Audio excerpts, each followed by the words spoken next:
André-Pierre Arnal est un artiste originaire de Montpellier. Et c'est dans cette ville, au musée Fabre, que vient d'être présenté son travail au sein d'une exposition collective avec Pierrette Bloch et Stéphane Bordarier. André-Pierre Arnal, on le sait, a fait partie, dès 1971, du groupe Support Surface. Et toutes ces interrogations collectives sur la matérialité de la peinture, il y a participé avec les pliures, froissages. Et si ce moment de Support Surface n'a été finalement que d'une durée assez brève, ce travail fait désormais partie, de manière durable, de l'histoire de l'art. J'avais eu l'occasion de recevoir André-Pierre Arnal dans le cadre de l'encyclopédie audiovisuelle de l'art contemporain, et je vous propose de revenir sur un moment de ce témoignage avec un extrait du document vidéo. On sentait qu'on était en train de faire quelque chose à la fois de passionnant et d'important, continuant des expériences comme celle des Américains, comme celle de certains peintres de notre contemporain mais plus âgés, je pense à Antaille, je pense au groupe de Parmentier, Buren, etc.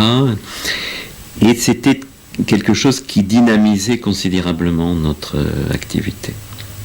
Je vous renvoie à l'exposition de Saint-Étienne qui a été une lumineuse illustration de ces travaux qui quelquefois ne s'étaient jamais exposés, qui ont été souvent retrouvés dans des fonds d'atelier et qui avaient, pour ma part, je crois, une fraîcheur et une évidence considérable qui prouvait, je pense, la justesse de notre démarche.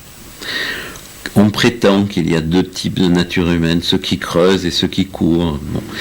Mais je pense que les deux peuvent fonctionner, c'est-à-dire que dans un cheminement qui est de l'ordre de la curiosité et qui pousse en avant, il peut y avoir des moments où le travail est beaucoup plus creusé, et puis ça peut évoluer suivant des rythmes. Je crois qu'un créateur est une sorte de machine à la fois biologique et culturelle, et qu'il joue entre les deux d'une façon à la fois très subjective et très en rapport avec son milieu et son temps. Donc pour moi, les séquences de mon travail ont duré souvent plusieurs années, et puis se sont déduites les unes des autres.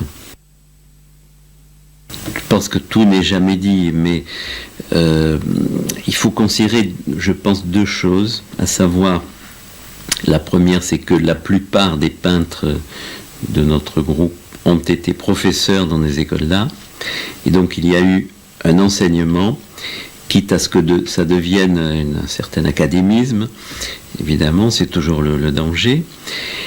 Et puis, il y a eu les retombées que les médias et les expositions successives ont pu donner.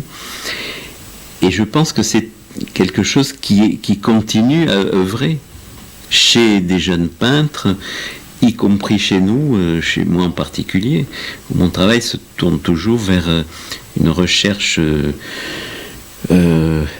populaire, rudimentaire, simplifiée, simple, de la création à partir d'actes simples, mais dont les effets sont polysémiques à mesure que le travail se passe.